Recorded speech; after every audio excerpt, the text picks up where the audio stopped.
नमस्कार मित्रों, पीसीएस पाठशाला में आप सभी का स्वागत है। दृष्टि Uttar Pradesh current affair magazine है जनवरी 2022 की। और जनवरी 2022 की जो मैगजीन है दृष्टि उत्तर प्रदेश करंट अफेयर की, उसको मैं पूरा 100% कंप्लीट करा रहा हूं। दृष्टि Uttar Pradesh current affair magazine 2022 के नाम से प्लेलिस्ट बनी हुई है। प्लेलिस्ट में जाइए, जनवरी 2022 से लेकर दिसंबर 2022 तक जो भी मैगजीन होगी दृष्टि उत्तर प्रदेश करंट अफेयर की, जो उत्तर प्रदेश में आयोजित होने वाली परीक्षाओं के लिए रामबाण होती है, उसको 100% कंप्लीट कराया जाता है। तो दृष्टि Uttar Pradesh current affair magazine जनवरी 2022 में जो अंक आता है एग्जाम पॉइंटर, वह मैं कंप्लीट कर रहा हूं। आइए शुरुआत करते हैं। और सभी प्रतियोगी परीक्षाओं के लिए विषयवार महत्वपूर्ण तथ्यों का संकलन, जो विषयवार सबसे महत्वपूर्ण तथ्य होते हैं वह सब इसमें समाहित हैं। तो आइए शुरुआत करते हैं। भारतीय इतिहास से संबंधित प्रश्न देख लेंगे। आइए शुरुआत करते हैं। वह पुरातात्विक स्थल जहां से मानव के साथ कुत्ते को दफनाए जाने के साक्ष्य मिले हैं। तो भारतीय इतिहास के जो मोस्ट इंपॉर्टेंट भारतीय इतिहास के प्रश्न हैं वह सब इसमें समाहित किए गए हैं। जैसे मान लो एग्जाम पॉइंटर है, तो पॉइंटर में जो मोस्ट इंपॉर्टेंट प्रश्न होते हैं वही समाहित किए जाते हैं। तो भारतीय इतिहास में देखिए, वह पुरातात्विक स्थल जो मानव के साथ कुत्ते को दफनाए जाने के साक्ष्य मिले हैं, तो वह बुर्ज से मिला हुआ है। वह ब्रिटिश सैन्याधिकारी जिसे भारतीय पुरातत्व का जनक माना जाता है, तो अलेक्जेंडर कनिंघम है। वह वेद जिसमें आयुर्वेद अर्थात जीवन के विज्ञान का उल्लेख है, तो वह है अथर्ववेद। वह उपनिषद जिसका शाब्दिक अर्थ सफेद घोड़े द्वारा ढोया गया श्वेताश्वर उपनिषद है। श्वेताश्वर मतलब श्वेताश्व मतलब सफेद घोड़ा, और उत्तर मतलब ढोने वाला, तो श्वेताश्वतर उपनिषद। गौतम बुद्ध द्वारा अपने धर्म में दीक्षित किया जाने वाला अंतिम व्यक्ति कौन था? तो सुबुद्ध था। भगवान बुद्ध के महापरिनिर्वाण के बाद पहली बौद्ध संगति कहाँ हुई थी? तो राजगृह में हुई थी।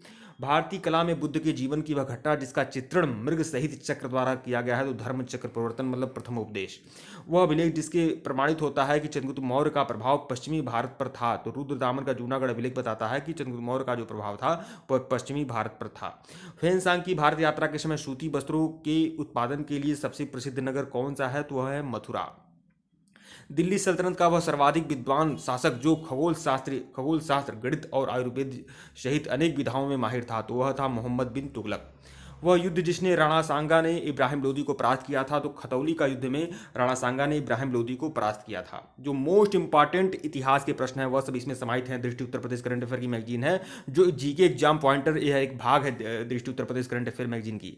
और वो एग्जाम पॉइंटर में क्या होता है, जो मोस्ट इंपॉर्टेंट प्रश्न होते हैं हिस्ट्री के, ज्योग्राफी के, पॉलिटी के, इकोनॉमी के, कंप्यूटर के, साइंस के, वह सब इसमें समाहित होते हैं। तो इसे बिल्कुल नजरअंदाज मत करिए। वो भी दृष्टि उत्तर प्रदेश करंट अफेयर की मैगजीन है, मतलब उत्तर प्रदेश में आयोजित प्रतियोगी परीक्षाओं के लिए रामबाण है ये पुस्तक। तो यह आप ध्यान में रखें। अकबर द्वारा दीवान का पूर्ण रूपेण दर्जा प्राप्त करने वाला प्रथम व्यक्ति कौन था? तो मुजफ्फर खां तुर्बती था। मुजफ्फर खां तुर्बती। वह मुगल बादशाह जिसने तंबाकू के प्रयोग पर निषेध लगाया था, तो जहांगीर था, जो तंबाकू के प्रयोग पर निषेध लगाया था। वह वायसराय जिसकी हत्या अंडमान निकोबार द्वीप समूह में एक दंडित अपराधी द्वारा की गई थी, तो लॉर्ड मेयो के द्वारा। लॉर्ड मेयो की हत्या हुई थी और अंडमान निकोबार द्वीप समूह में एक दंडित अपराधी द्वारा किया गया था हत्या। वह आधुनिक इतिहासकार जिसने 1857 के विद्रोह को स्वतंत्रता की पहली लड़ाई कहा था, तो बीडी सावरकर ने कहा था। नील कृषकों की दुर्दशा पर लिखी गई पुस्तक नील दर्पण के लेखक कौन है? तो दीन बंधु मित्र हैं। वारन हेस्टिंग के समय का वह अंग्रेज न्यायाधीश जिसने कालिदास की प्रसिद्ध रचना अभियान शाकुंतलम का पहली बार अंग्रेजी में अनुवाद किया था। तो अभियान शाकुंतलम जो है कालिदास की रचना है, इसका अंग्रेजी में अनुवाद किसने किया था? तो विलियम जोन्स ने किया था। ध्यान में रखिएगा, सर विलियम जोन्स। इन्होंने एशियाटिक सोसाइटी की स्थापना भी की थी। तो एशियाटिक सोसाइटी की स्थापना जो किए थे सर विलियम जोन्स, इन्होंने अभियान शाकुंतलम का पहली बार अंग्रेजी में अनुवाद किया था। तो यह चीज़ ध्यान में रखिएगा, मोस्ट इंपॉर्टेंट प्रश्न है। भारत के औपनिवेशिक काल में अधोमुखी निस्यंदन सिद्धांत का संबंध है शिक्षा से संबंधित है। वह प्रख्यात समाज सुधारक जिसने कर्म ज्ञान योग, कर्मयोग और राजयोग नामक पुस्तकें लिखी थी, तो स्वामी विवेकानंद हैं। बाल विवाह प्रथा को नियंत्रित करने हेतु 1872 के सिविल मैरिज एक्ट ने लड़कियों के विवाह की न्यूनतम उम्र निर्धारित की थी, तो 14 वर्ष निर्धारित की थी। वह स्थान जहां अखिल भारतीय किसान सभा का पहला अधिवेशन हुआ था, तो अखिल भारतीय किसान सभा का जो पहला अधिवेशन हुआ था वह लखनऊ में हुआ था। ध्यान में रखिएगा। कृषि मिशन के साथ कांग्रेस के आधिकारिक वार्ताकार कौन थे? तो पंडित जवाहरलाल नेहरू एवं मौलाना आजाद थे। वह अमेरिकी पत्रकार जो महात्मा गांधी के भारत छोड़ो आंदोलन के दौरान उनके साथ था, तो लुई फिशर था। Louis Fisher.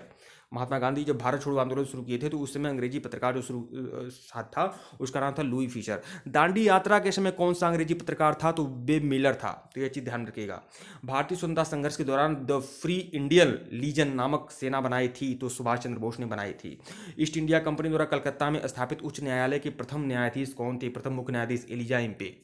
तो यह देखिए भारतीय इतिहास के मोस्ट इंपॉर्टेंट इतिहास के प्रश्न थे।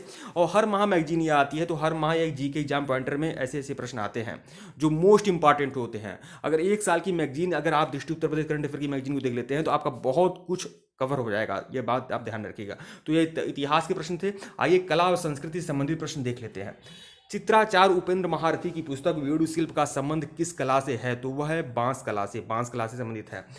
चित्राचार्य उपेंद्र महारथी की पुस्तक है वेणु शिल्प, यह किस कला से संबंधित है? तो बांस कला से संबंधित है। शास्त्रीय संगीत पर प्रसिद्ध रचना राधा गोविंद संगीत सार के रचयिता कौन थे? तो शास्त्रीय संगीत पर प्रसिद्ध रचना है राधा गोविंद संगीत सार, राधा गोविंद संगीत सार। इसके रचयिता कौन है? देवर्षि भट्ट ब्रजपाल, देवर्षि भट्ट ब्रजपाल है। प्रसिद्ध सरोज वादक उस्ताद अमजद अली खां का संबंध किससे है? तो ग्वालियर के सेनिया बंगस घराने से, ग्वालियर के सेनिया बंगस घराने से इनका संबंध है, उस्ताद अमजद अली खां का। मणिपुर का वह लोक प्रचलित मल्ल युद्ध जो लाई हरायोबा त्यौहार के अंतिम दिन मनाया जाता है, तो वह है मुकना, मुकना। मणिपुर का यह लोक प्रचलित मल्ल युद्ध है मुकना, जो लाई हरायोबा त्यौहार के अंतिम दिन मनाया जाता है, ध्यान रखिएगा। केरल की युद्धा जनजाति नायर में प्रचलित वह नृत्य जो पारंपरिक रूप से केवल पुरुष कलाकारों द्वारा किया जाता है, तो केरल की नायर जनजाति द्वारा किया जाता है एक नृत्य कथकली, कथकली केरल की नृत्य है, लेकिन यह किस जनजाति द्वारा किया जाता है? तो नायर जाति के पुरुषों के द्वारा किया जाता है, यह ध्यान रखिएगा। भरत मुनि के नाट्य शास्त्र पर आधारित वह नृत्य शैली जिसका विकास आंध्र प्रदेश में हुआ था, तो कुचिपुड़ी जो है आंध्र प्रदेश का लोक नृत्य है, और इसका जो विकास हुआ है भरत मुनि के नाट्य शास्त्र पर आधारित नृत्य शैली है कुचिपुड़ी। दक्षिण भारतीय कला का स्वर्णयुग कहा जाता है, तो चोल कला को दक्षिण भारतीय कला का स्वर्णयुग कहा जाता है। लंबी नासिका, अंडाकार चेहरे और मछली जैसे नेत्र मुख्यतः किस चित्रकला शैली की विशेषता है? तो मेवाड़ चित्रशैली की विशेषता है। भारतीय चित्रकला में प्रकृतिवाद की पश्चिमी संकल्पना के प्रथम प्रतिपादक कौन थे? तो राजा रवि वर्मा थे, राजा रवि वर्मा। वह भारतीय महिला चित्रकार जिन्हें फ्रीडा काहलो एवं अंग्रेज कवि वायरन का भारतीय संस्करण कहा जाता है, तो अमृता शेरगिल। अमृता शेरगिल एक बहुत बड़ी चित्रकार हैं, इनको फ्रीडा काहलो और एवं अंग्रेज कवि वायरन का भारतीय संस्करण कहा जाता है, भारतीय वर्जन, मतलब इनसे इनकी तुलना की जाती है। फ्रीडा काहलो और अंग्रेजी कवि वायरन से इनकी कंपेयर किया जाता है अमृता शेरगिल का। साड़ियों का वह पैटर्न जिसमें महाभारत और रामायण के दृश्यों के साथ ही अन्य पौराणिक दृश्य भी कढ़ाई कर उकेरे जाते हैं, मतलब साड़ियों का एक पैटर्न है जिसमें महाभारत और रामायण के दृश्यों का अंकन किया जाता है, तो वह है बालूचरी साड़ियाँ, बालूचरी साड़ियाँ में ऐसा अंकन किया जाता है। नृत्य की वह शैली जिसमें शरीर के सभी अंगों को स्थिर रखकर सिर्फ पेट के निचले हिस्से को घुमाया जाता है, तो वह है बेली डांस, बेली डांस। यह आप जानते भी हैं, देखे भी होंगे। प्राचीन काल में ध्रुपद गायक को कहा जाता है ध्रुपद गायक को कहा जाता है कलावंत, कहा जाता था कलावंत। तो प्राचीन काल में जो ध्रुपद गायक होते थे, जो ध्रुपद शैली में गाना गाते थे, उनको कलावंत कहा जाता था। बुंदेलखंड की वह विशिष्ट गाथा शैली जिसमें आल्हा उदल दो बहादुर भाइयों के साहसिक कार्यों का उल्लेख किया गया है, आल्हा लोकगीत में आल्हा उदल का उल्लेख है। कर्नाटक संगीत का पितामह किसे कहा जाता है? तो पुरंदर दास को। कर्नाटक संगीत का पितामह किसे कहा जाता है? पुरंदर दास को। हिंदुस्तानी संगीत में प्रचलित तराना के समान कर्नाटक संगीत में होता है तिल्लाना। देखिए हिंदुस्तानी संगीत में होता है तराना, तो कर्नाटक संगीत में एक होता है तिल्लाना, यह एक विधि है तिल्लाना, ध्यान रखिएगा। भारतेंदु नाट्य मंडली की स्थापना कब हुई थी? भारतेंदु नाट्य मंडली की स्थापना 1906 में हुई थी। भारतेंदु नाट्य मंडली की स्थापना 1906 में हुई थी, ध्यान रखिएगा। लोकप्रिय नाट्य शैली स्वांग संबंधित है, लोकप्रिय नाट्य शैली स्वांग जो संबंधित है हरियाणा से संबंधित है। प्रसिद्ध लोक नाट्य भवाई का संबंध किससे है? तो गुजरात से। भवाई जो लोक नाट्य है वह गुजरात का लोक नाट्य है। देश की प्रथम फीचर फिल्म राजा हरिश्चंद्र का निर्माण किसने किया था? तो धुधीराव गोविंद फाल्के ने किया था। हाल ही में किस राज्य की सोजत मेहंदी को जीआई टैग मिला है? राजस्थान की सोजत मेहंदी है, राजस्थान की एक मेहंदी है सोजत मेहंदी, इसको जीआई टैग मिला है, ध्यान रखिएगा। सूचना एवं प्रसारण मंत्रालय द्वारा स्थापित भारतीय फिल्म एवं टेलीविजन संस्थान स्थित है। भारतीय फिल्म एवं टेलीविजन संस्थान कहाँ स्थित है? तो पुणे में स्थित है, पुणे में। तमाशा किस राज्य का पारंपरिक नृत्य नाट्य शैली है? तो महाराष्ट्र का नाट्य शैली है। गुरुदेव रविन्द्रनाथ टैगोर द्वारा रचित संगीत विधा है रविंद्र संगीत, रविंद्र संगीत।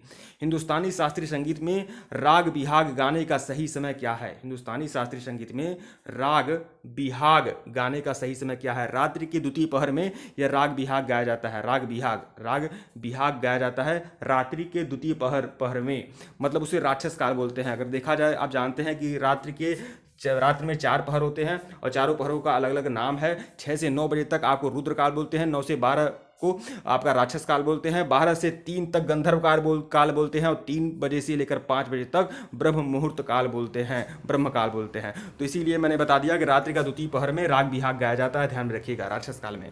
वीडियो को लाइक और चैनल को सब्सक्राइब करेगा दोस्तों, यह बहुत ही बड़ा है, कम से कम भारतीय इतिहास और लोक संस्कृति खत्म हो गया। फिर अगले वीडियो में मैं भारतीय राज्य व्यवस्था, फिर विज्ञान में जो भी टॉपिक होगा वो सब मैं कंप्लीट कराता रहूंगा। वीडियो को लाइक और चैनल को सब्सक्राइब करेगा, टेलीग्राम को बिल्कुल ज्वाइन करेगा, लिंक डिस्क्रिप्शन में दिया गया है। टेलीग्राम ज्वाइन कर लेंगे तो यह पीडीएफ टेलीग्राम पर मिल जाएगा, और लगातार आपको इस तरह के वीडियो मिलते रहेंगे। दृष्टि Uttar Pradesh current affair magazine जनवरी 2022 की मैगजीन है, पूरा 100% कंप्लीट करा रहा हूं। इसी तरह फरवरी, मार्च, अप्रैल, मई, जून, जुलाई, अगस्त, सितंबर, अक्टूबर, नवंबर, दिसंबर पूरा का पूरा कंप्लीट कराऊंगा। बहुत ही बढ़िया बेहतरीन मैगजीन है दृष्टि उत्तर प्रदेश करंट अफेयर जो मैगजीन है, यह उत्तर प्रदेश में आयोजित होने वाली परीक्षाओं के लिए रामबाण है, बिल्कुल रामबाण है। वीडियो को लाइक और चैनल को सब्सक्राइब करें। धन्यवाद आप लोग को।